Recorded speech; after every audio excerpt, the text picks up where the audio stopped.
Are Ram fans supposed to be depressed because they might start the season 0-3? I'm Joe Terosian, and this is RamView. It's hot out there, but let's blow them off the line of scrimmage. Headline,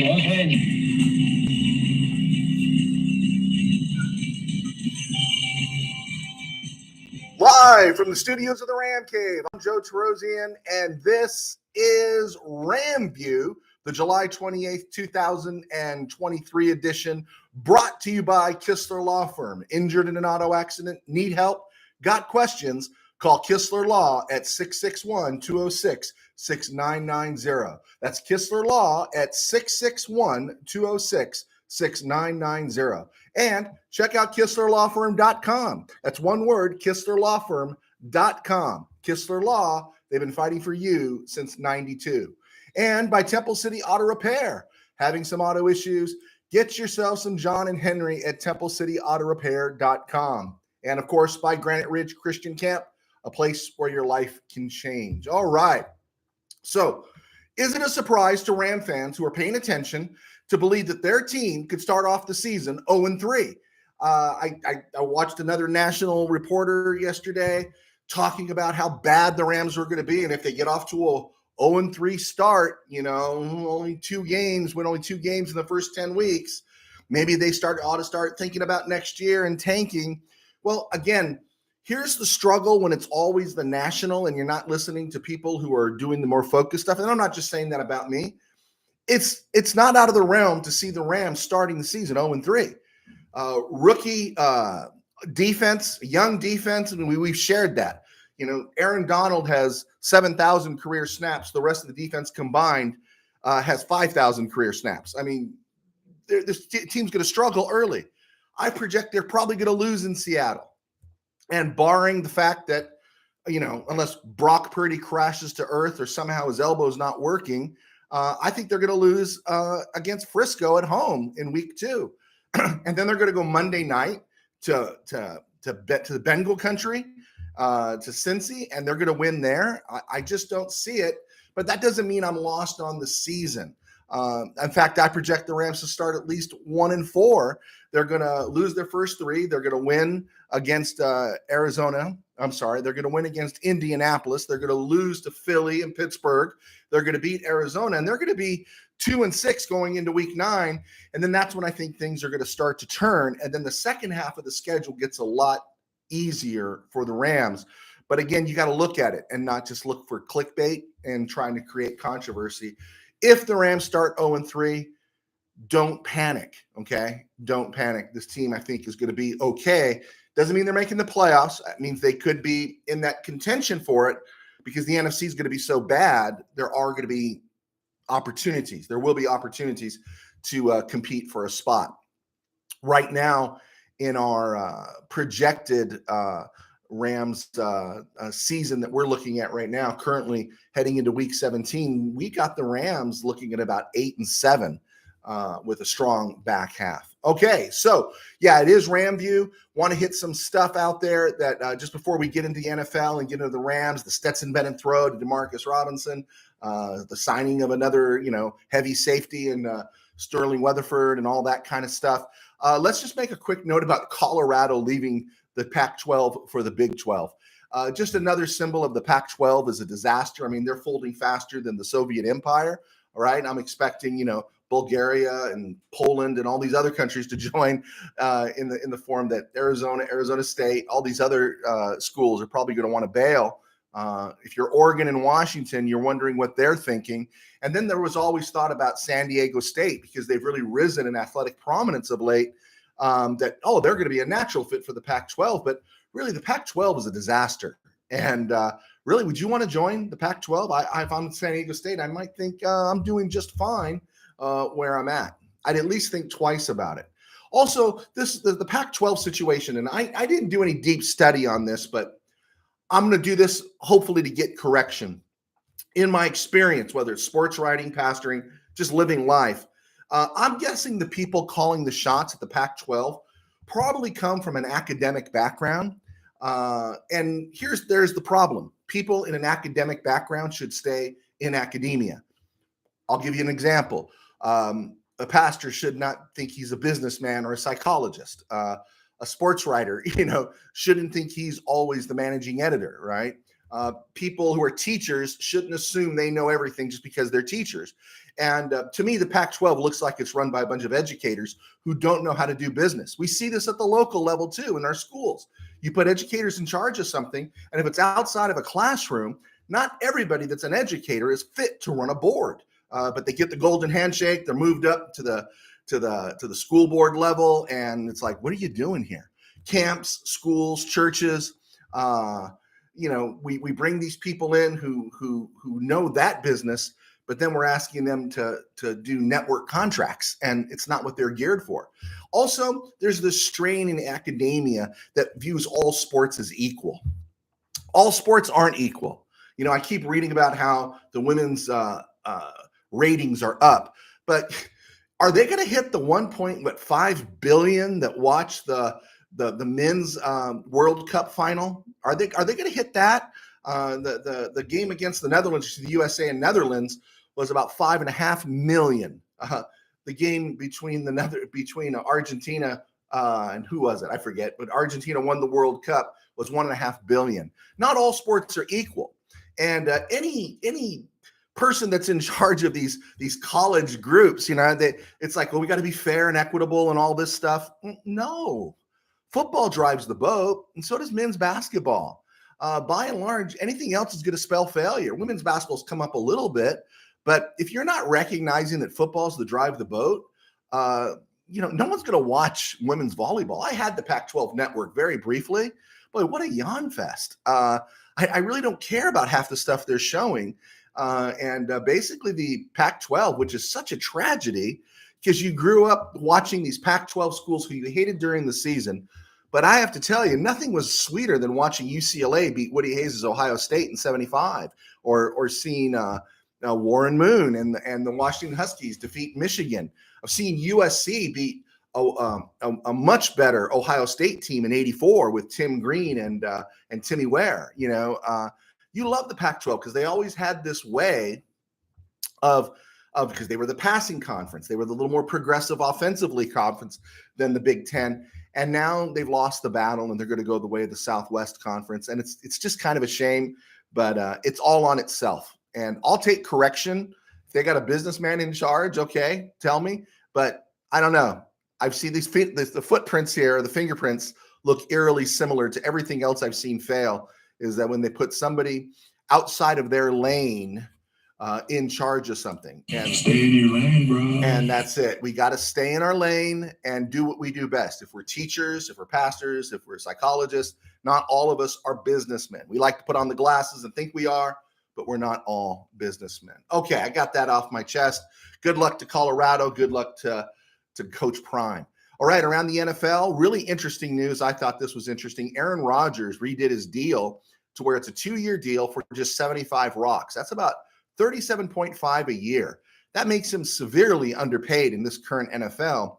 But I thought it was impressive that he did that. When you think about Aaron Rodgers, there hasn't been a whole lot to like the last few years. But it got me thinking that, sometimes you have to leave the house to really grow up. And this big move by Rodgers, just something clicked in me that, you're drafted as a young man by a blue blood franchise, the Green Bay Packers, right? And if anything is a stay in your lane situation, it's up in Green Bay. You do what's expected, right? You honor the history and you got a certain expectation upon you. But when that's always upon you, you kind of never grow up. And the last few years, you've been watching Aaron Rodgers, and he's acted like a teenager, it seems. A little insolent, a little bad body language, the rebellious nature, his hair and all of his weird things that he does off the field, not showing up to work with the other receivers. And he's always going to be seen as part of that Packer family unless he breaks away. And just like at home, sometimes as a son or a daughter, or our sons or daughters, you have to move out to realize what you can fully become. And maybe Aaron Rodgers getting out of Green Bay is going to allow him to become the best version of himself. How's that for a positive spin on things? I'm not saying the Jets are going to the Super Bowl, but 2 years at 75, that's a dude that's committed. That's a dude that sounds like he's all in. And just in time, too, because Dalvin Cook is visiting the Jets this week. And now they have a little more dough to offer him, probably. So it'll be interesting to see how that plays out.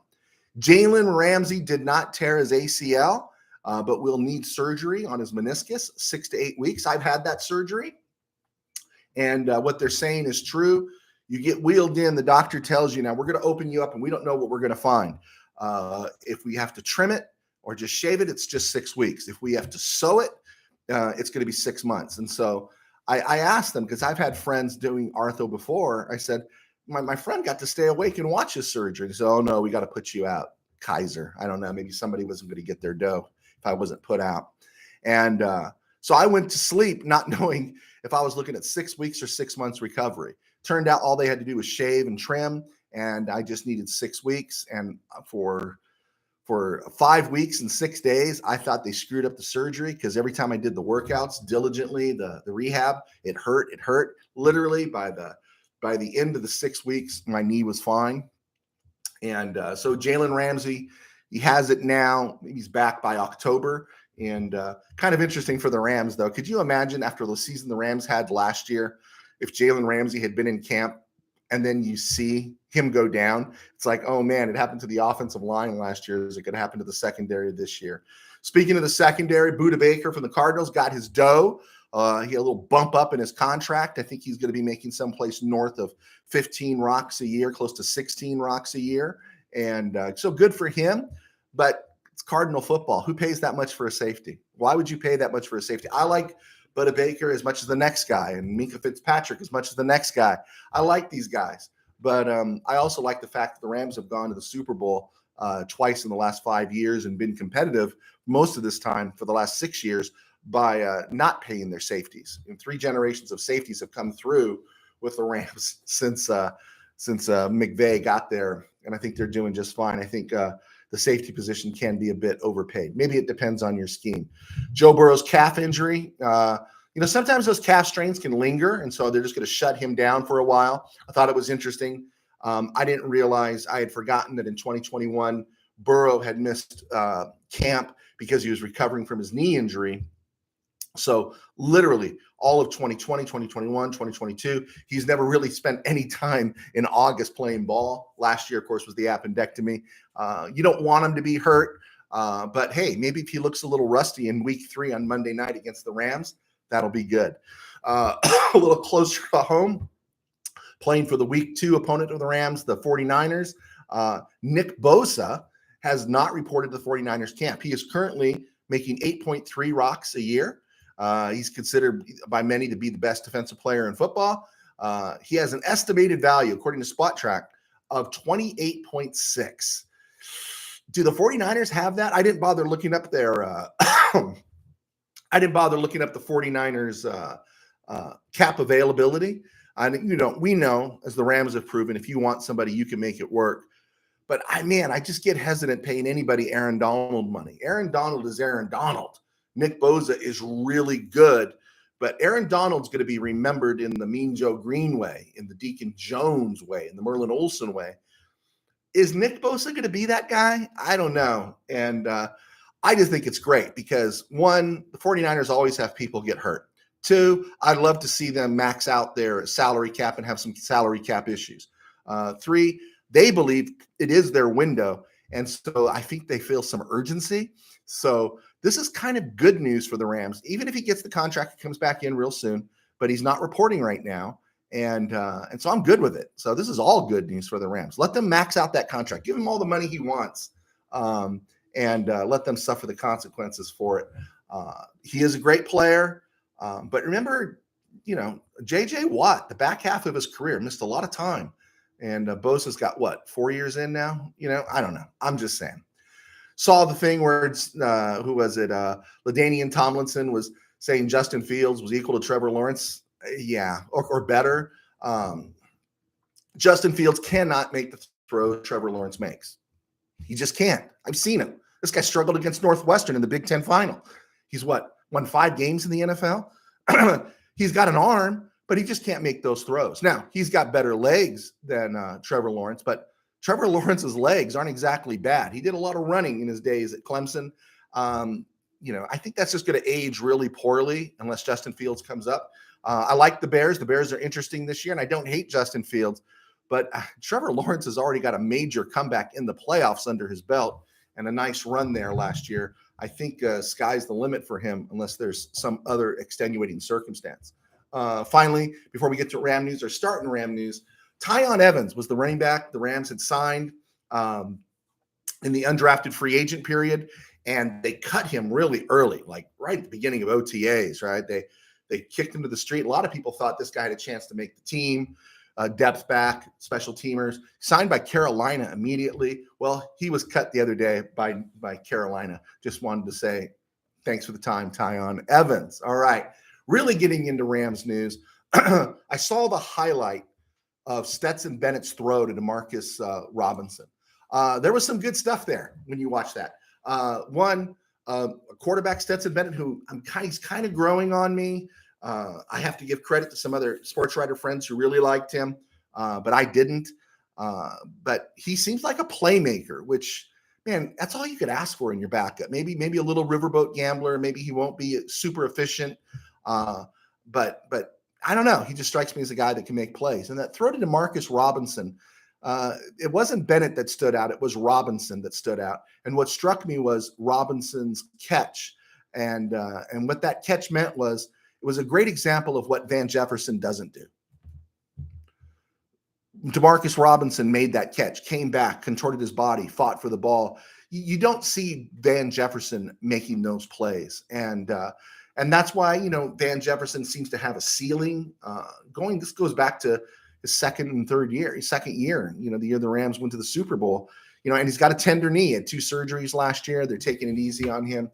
I'm higher on Demarcus Robinson today than I was yesterday. So, but that's always something to think about. I like Van Jefferson. I think he's a good receiver, but it's Robinson that makes those tough catches. The Rams did sign Sterling Weatherford as a free agent. He was cut by the Bears. He was originally an undrafted free agent signed by the Colts, played for the Bears last year. I just remember him because in the 2022 draft, he appeared on a number of boards of potential draft as a potential draft pick for the Rams. The Rams signed him as a linebacker after he played safety and DB in school. And he's another example of what the Rams are always kind of searching for, that I call it the heavy safety. Weatherford is 6'4", 224. Right now he's listed as a linebacker. The Rams signed Jaden Woodby out of Boston College. He's 6 foot 222. And there is projection that he could be an off-ball. And that's what you want your linebacker to be. It's not the Jack Reynolds plug the hole type. These off-ball linebackers now have to be good in coverage. And Jaden Woodby, 6 foot 222. And that all fits in the Traven Howard vein. When the Rams drafted Traven Howard, was it Rice or was it TCU? I think it was TCU. Traven Howard was a defensive back. Definitely he was a safety. And they moved him to linebacker, and he was 6'2", 219. And so when you look at Weatherford, who was on a lot of Ram boards, maybe he has a shot here. He didn't take any. I don't think he took any defensive snaps last year, which would make him, right after Ernest Jones, allow him to fit in with every other linebacker, off-ball linebacker on the Rams roster right now. Okay, we got that in. It is at the 18-minute mark. Time for the Kistler Law question of the day. I got to get some kind of jingle, like, dun, dun, dun, the Kistler Law trivia question of the day. I got to work on that. I need a producer. Okay. John Williams was a right tackle for the Rams. He started at right tackle from the Rams from 1973 to 1978. He's out of the University of Minnesota. He was traded there. One of the Klosterman deals. Klosterman went back to the Colts. After he came to the Rams, he went back to the Colts and traded a number 1 pick to bring John Williams to the Rams. And he was a starter for 6 seasons. And then Jackie Slater took over in 1979. Prior to this, Hall of Famer Bob Brown had 2 All-Pro seasons for the Rams in 1969 and 70 at right tackle. And before that, Charlie Cowan was the starter at right tackle from 64 to 68. When the Rams acquired Bob Brown, they moved Charlie Cowan to left tackle for the rest of his career. So if Bob Brown was a Hall of Famer and he played 69 and 70 at right tackle for the Rams, and John Williams played right tackle for the Rams from 73 through 78 before handing it off to Jackie Slater, who was the Rams right tackle in 1971 and 72? And there's the question. Who was the Rams' right tackle in 1971 and 72? You think these are chump questions? No, I respect you. People said, Joe, no one's going to get this. Well, that's okay if you don't get it. This is Ram trivia. This isn't cheap stuff. We work hard for this. Who was the Rams starter at right tackle in 1971 and 72? A, Greg Horton. B, Harry Shue. C, Tim Stokes. B, Bob DeMarco. Or E, Mike LaHood. Who was the Rams starter in 1971 and 72 at right tackle? Greg Horton, Harry Shue. B, C, Tim Stokes. D, Bob DeMarco. E, Mike LaHood. All right. I can tell you that starting right tackle started for 2 seasons, and he played in 28 straight games for the Rams. So just something to think about there. All right. It's commercial time. I don't have a question worth answering. I will say, I did want to mention this when Joe Burrow went down. Rob, Steeler fan in Missouri, was the first one to text me. That's how I found out. And I got the hint that there was this little glint in his eye as a Steeler fan seeing Joe Burrow go down. And then he sends me a text, oh, but I don't want him to be hurt. It's like, yeah, right, dude. You contact me all the way out here on the West Coast because you're thrilled that Joe Burrow went down. And then you got to backtrack a little bit because you're afraid the PC police are going to come after you and say, oh, I can't believe you wish that somebody got hurt. That's Rob in Missouri, Steeler fan. Okay, I'm Joe Terosian. I was a sports writer for 21 years, still am kind of. I do RamView, thanks to our sponsors at Kistler Law and Temple City Auto Repair. And I also write books. My books are on Amazon. You're going to notice there's 2 high school football novels that were received pretty well, and then several other spiritual Christian novels. And that gives you insight to my day job. I am the pastor of a small church in Burbank. I pastor Burbank Faith Virtual, and you can check out Burbank Faith Virtual right here on YouTube. That's our channel. In person, it's Burbank Faith Nazarene, and so by doing RamView and writing books, it allows me to do the job that I really love, being a pastor. I'm involved in camps and everything else going along with it. My books are available on Amazon. Just type in Joe Terosian and you will see them. Also, I'd like to encourage you. Not many people are doing it. We kind of go up and down. We've yet to make an imprint on Spotify. And I know you're new to us. A lot of folks are new to us right now. If you can check out Spotify, we'd be greatly appreciative as we're trying to build our presence there with a straight podcast. So, okay, commercial in. All right. On this date in Ram history, July 28th, 1972, the Rams acquired John Williams from the Colts for a number 1 draft pick in 1974. It's so interesting. You think of the Don Klosterman era. They were trading players like Roman Gabriel and John Hadel and all these guys for number 1 draft picks. But how important did the Rams view the right tackle spot is they sent a number 1 pick to the Baltimore Colts for John Williams. Williams had been a number 1 pick of the Colts in 1968, 23rd overall out of Minnesota. He played in 2 Super Bowls with Baltimore as a guard. He was in the 68 one, the loss to the Jets, but he was also in the 71 where they beat the Cowboys, and no wonder we love him. He was part of a Cowboy loss. And on this day in 1972, he was traded to the Rams. He was the starter at right tackle from 1973, and he started through 1978. He started 86 consecutive games, including playoffs. During the 79 season, he had lost his job to Jackie Slater and was playing a lot of guard. He tore a calf muscle, and so he didn't play in Super Bowl 14. He missed the rest of the season. During the offseason throughout his career, he'd been working on his dental career, and he graduated, became a full-time dentist after he retired following the 79 season. He passed away in 2012. He was really interesting that he was 6'3", 256 playing right tackle. And at that time, it just seemed huge. But we remember John Williams because of all the Rams, players in the 70s who literally was there through that whole run, 73 through 79, through the end of that decade, 7 straight NFC West titles.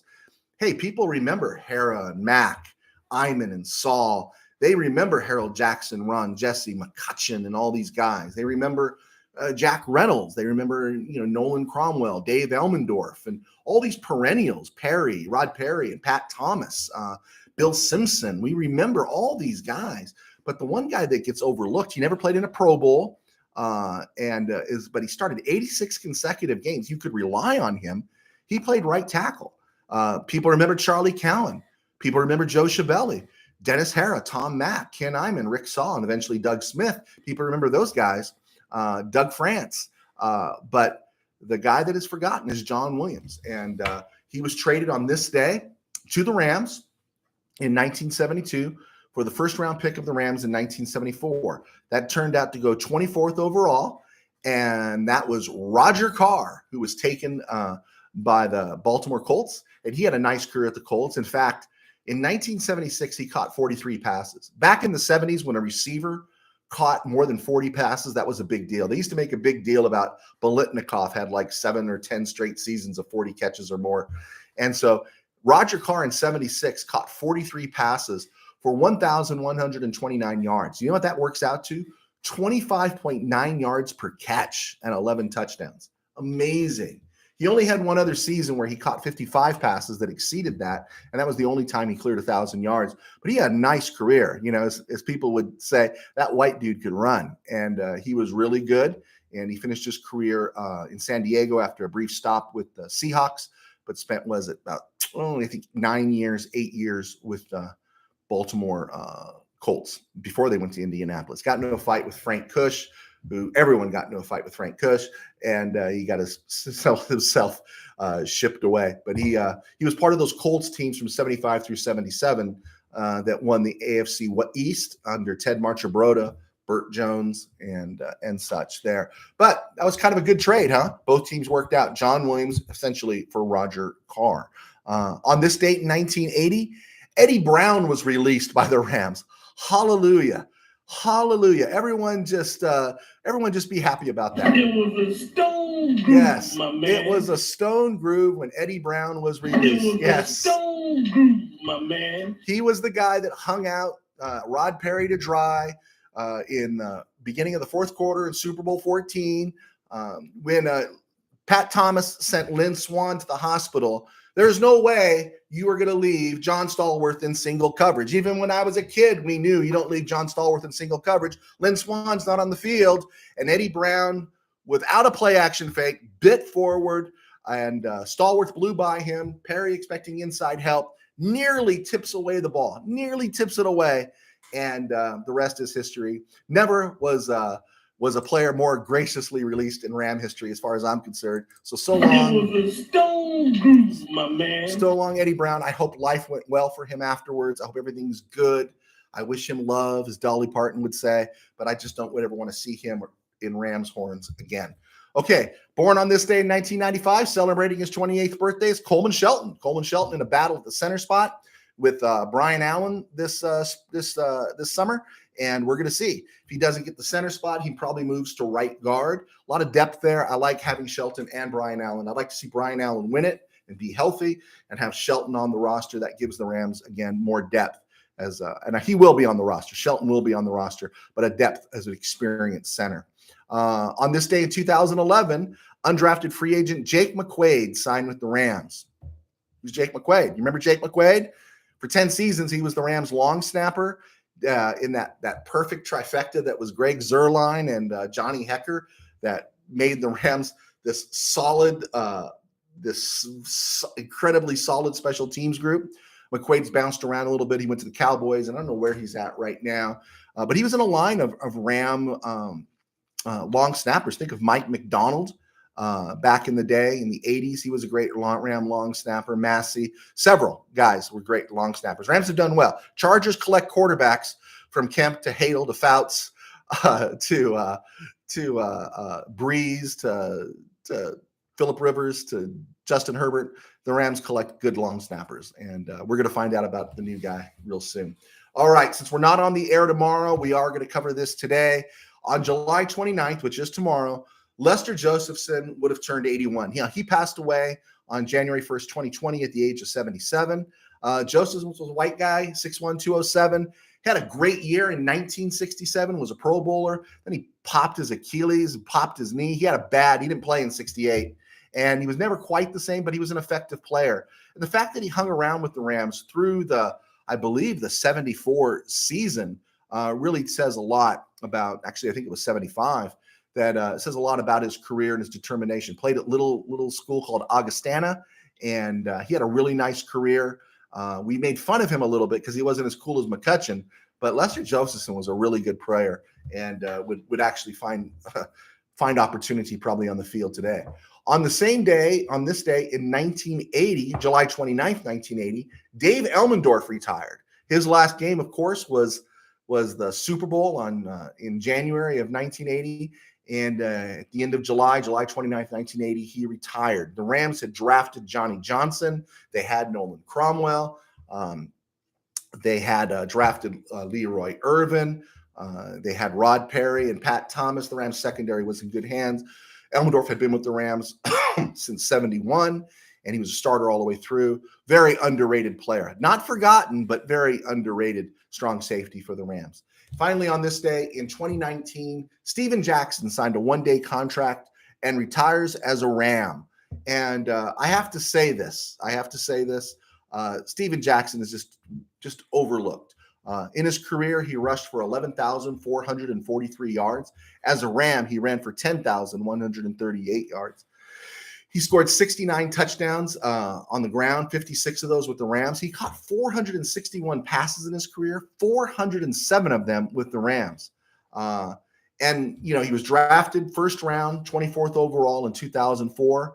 Literally, he is the only bullseye as far as a draft pick the Rams made. I kind of think up until 2014, depending how you want to view Chris Long and Robert Quinn. Let me show you how you destroy a franchise. In 2000, you draft Trung Candidate. In 2001, Damone Lewis, Adam Archuleta, Ryan Pickett. In 2002, Robert Thomas. 2003, Jimmy Kennedy. 2005, I'm going to use a profane word here, Alex Barron. 2006, Ty Hill. 2007, Adam Carricker. 2008, Chris Long. Okay, good player. 70 sacks in his Ram career. Good job. Okay. 2009, Jason Smith. 2010, Sam Bradford. Now, you get into 2011, they did draft Robert Quinn, who's had a really nice career. 2012, the Les Snead initial draft, he drafted Michael Brockers, who had a really nice career. But then Les Snead whiffed 3 straight times before he got his hands on Aaron Donald. He drafted Tavon Austin, Alec Ogletree, and Greg Robinson. The least offensive of these is Ogletree. He was a fine player, but never really developed into anything spectacular. But those people, that is what surrounded Steven Jackson in St. Louis. And that's why he played 9 years and only made one playoff run for the Rams. Now, you could reject the St. Louis Rams, which a lot of people do. A lot of people reject the St. Louis Rams. Steve Ramirez, thank you so much. I never understood why he wore 75. That was Deacon's number. Rams didn't retire anybody's number in those days, I guess. He wasn't Hall of Fame yet. Steve Ramirez, my good friend, sports writer, talented sports writer, he's actually referring to John Williams wearing 75. For someone who only caught the tail end of Deacon Jones, I wasn't as worked up about it, but someone like you who was there in the 60s, I can understand the special uniqueness of that number. But going back to Steven Jackson, rejecting the St. Louis Rams means you're rejecting the greatest show on turf, so you don't really get to claim that history. But it also means you're giving up any connection to Steven Jackson. And Steven Jackson, he's one of those players that if you knew who he was and he didn't want to sign the franchise tag, I would say, okay, don't sign the franchise tag. Let's give you some serious money and let's make it right. He is somebody that would be elite enough. I don't think Dalvin Cook is that guy. I don't think Saquon Barkley is that guy. I don't think Josh Jacobs is that guy. Am I speaking heresy here? Sorry, I don't think Saquon Barkley could carry Steven Jackson's jockstrap. The only reason you know about Saquon Barkley is because he's in New York, while Steven Jackson suffered with those horrible draft picks the Rams made. There must have been some conspiracy where they were just working to destroy this franchise. But they sure did a good job. And Steven Jackson is as tragic as a Shakespearean character in one of his tragedies. Okay, we're going to leave that there. Hey, let's get to week 17 and get this show on the road. I felt myself getting worked up right now. The Rams, I have in week 16 beaten New Orleans at SoFi to improve to 8-7. So now we're at week 17, and the Rams on New Year's Eve have to go to the Big Apple and play the Giants. This is December 31st, 2023. All time, the Rams lead the series 28-16-0. And they're 1-1 in the playoffs. And you know that playoff victory is Everett to Flipper. And so that's pretty cool. So I looked at this at the beginning of the year when the schedule first came out. I projected it as a loss, even though Daniel Jones and the Giants were a playoff team. The additions to the Giants this year, besides their draft picks, A'Shawn Robinson, former Ram, Bobby Okereke, off-ball linebacker with the Colts. And let's put Saquon Barkley back there. I might not like him better than Steven Jackson, but Saquon Barkley is a good back.